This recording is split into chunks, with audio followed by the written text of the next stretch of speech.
Hey everyone, Jacinto here. Today I'll be going over how you can change your covenant in Shadowlands. I'll be covering potential reasons for why you would want to change your covenant, what the covenant changing process looks like, and what you have to do once you change your covenant in order to catch up. Changing your covenant in Shadowlands may seem pretty daunting at first. When you first reach max level in Shadowlands, you're asked to select a covenant. And at the time, it seems like you're pretty well locked into that covenant, but it's actually not too hard to change, especially for the first time. So why would you want to change your covenant when you already made that choice when first hitting max level? There's definitely a variety of reasons why someone would want to change their covenant for their character. Maybe they picked the wrong optimal covenant for the content they were doing at the time, or maybe they just like the aesthetic of a different covenant better. Another possible reason is that they were focusing on one type of content first, but now they switched to focusing on a different type of content, which requires a different covenant in order to optimize. And this third reason is why I'll be switching my covenant on my Death Knight. So from hitting max level until now, I've been the Venthyr covenant mainly because I was focusing playing Blood in Mythic Plus. Venthyr is the best covenant for Blood by far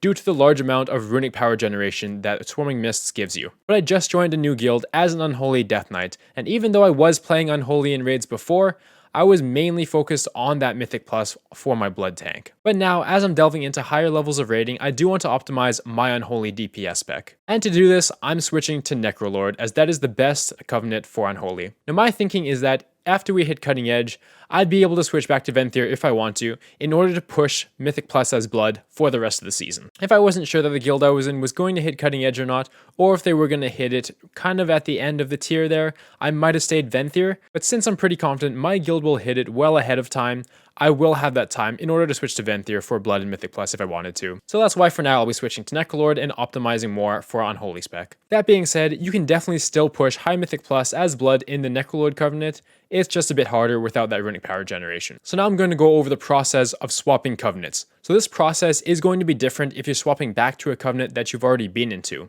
But for now, since I'm swapping into Necrolord and I've never been into Necrolord, this process will be as follows. So you first want to go to Ouroboros and you want to go to here on your map, where you first picked your first covenant at max level. You then want to find the banner and NPCs of the covenant you want to join and talk to the NPC in front. So for me, I want to join Necrolord, so I'm going to talk to Sekidur Mevix. Now there's only one option to choose here that reads, I am told you could assist me in joining the Necrolords. So I'm going to choose that option. The next option is a confirmation option, just to make sure that you're really sure you want to change covenants. And next is another option, just to really make sure you want to change covenants. So I'm absolutely sure. To top it off, you do have to hit accept again.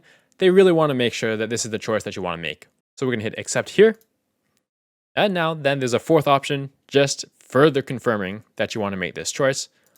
And after we hit this, we accept again. So there's lots of options that you have to hit in order to make this change, but it's good that they're just making sure that this is what you want to make. It's better than just hitting one button and accidentally pushing it and then changing covenants. So after this accept, we're now in the Necrolords.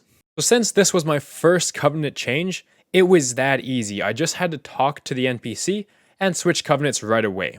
And then once we switched, as you see, we have a quest marker on top of the NPC here. This would be to start the covenant campaign. So we're going to accept that, and then we'll probably work on that as we go. You'll also get another quest from Bolvar you want to complete to get redeemed souls. So we're going to get that as well. So now I switched to the Necrolord covenant. If I wanted to join Night Fae and Kyrian, the process would be the same, as I haven't joined them before. So if I wanted to do that, I'd just talk to the respectable NPCs, and I'd go through that same process, and it would be quite easy and quite quick to join their covenants. However, if I wanted to rejoin the Venthyr covenant, the dialogue would be a bit different, as I had joined them before. So you do have a few dialogue options here. I don't want to rejoin them, so I'm not going to go through them right now.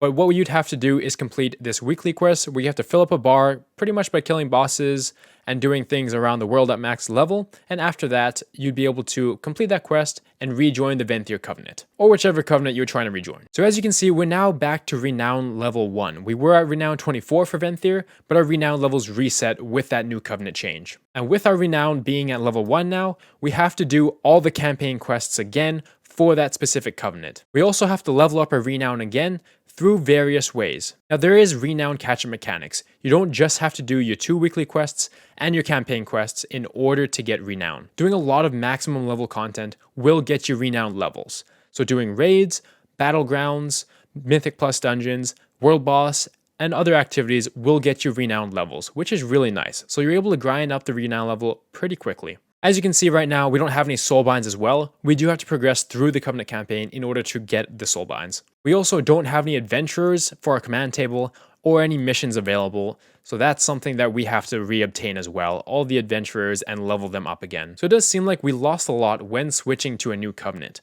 But if we just look at what we have to do for player power, it's really not too bad. So now I'm on the soulbind calculator on Wowhead, just to show you how we can catch up on that player power. So all the player power you get from your covenants is tied to your covenant ability as well as your soulbinds. Now your covenant abilities won't take too long to get, you just have to complete some quests in the campaign and you should be able to get it pretty quickly there. For your soulbinds, you'll have to progress through your covenant campaign in order to get your soulbinds, as well as farm up renown levels too, in order to unlock those soulbind traits. So for me, being an unholy DK, the best soulbind for me in Necrolord is currently Emony. So we're going to go through this soulbind tree and see what we need to do in order to catch up to our player power. So as a DPS class, we're just focused on the DPS traits and conduit slots, as that's what's really going to increase our player power the most. So let's see what renown I really need in order to catch up. The first couple traits for Emony we'll get pretty quickly. We just have to do a bit of the Necrolord campaign and not too much past that. Now after that, the only real damage increase comes in this last conduit row where we could potentially pick that potency conduit slot. Now this requires renown level 28.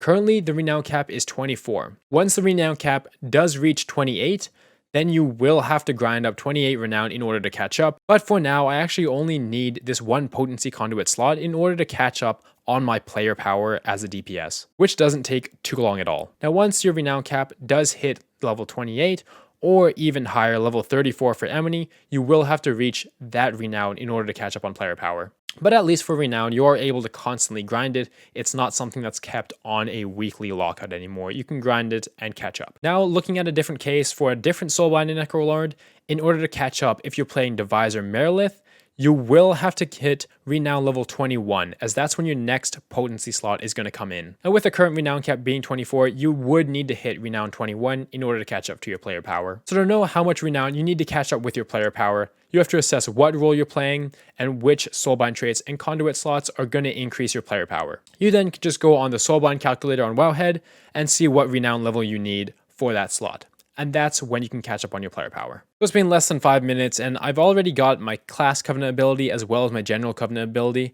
You only had to do really a few quests in order to get them, at least for Necrolord. So I got my A-bomb limb as well as my fleshcraft. Another important thing to note is that you do lose all the anima that you had, so you're down to 0 regardless of how much anima you had before making the covenant swap. You also don't have access to the covenant appearances that you unlocked when you're in the previous covenant. So I unlocked the full Venthyr set, but it says I must be a member of the Venthyr covenant in order to get these items. You also cannot ride any of the mounts that you collected in the previous covenants. So I have 2 Gargants here I got from the Venthyr covenant, but I'm not able to use them as it does require me to be Venthyr again. So after I unlocked the command table here, it looked like the general companions that weren't covenant specific, so like Meatball and Crowman, they actually stayed at the level they were before, which is nice. Every other companion that is covenant specific does start at level 1 though, so it'll take them quite a while to level up. So I've been playing for about 4 hours since I changed my covenant, and I'm at renown 9 now, which is more than a third of the way caught up, which is pretty good. So to get this renown, I did 1 Mythic Plus dungeon, but apart from that, I just did the callings as well as the 2 weekly quests, and did some of the covenant campaign. As you can see as well, I did unlock my second soulbind Emony, and I'm actually all caught up on the player power for now. Again, I just needed that 1 potency conduit slot to be all caught up for my player power for DPS. I do have that finesse conduit as well, which is really nice. So in order to fully catch up, I do need to get the next endurance slot, but it's not going to give me any player power, any extra damage. That's just for mitigation, really. But regardless, I'm still going to keep grinding my renown up, as I do want to be all caught up as soon as possible. So to get more renown, I'll probably just run some Mythic Plus dungeons just to grind it up a bit. That's going to be it for me for this one. Thank you so much for watching. I hope this kind of puts your mind at ease, how easy it is to actually switch covenants, especially the first time around, and how fast it is to grind up your renown. Please like the video and subscribe if you enjoyed it, and I'll see you in the next one.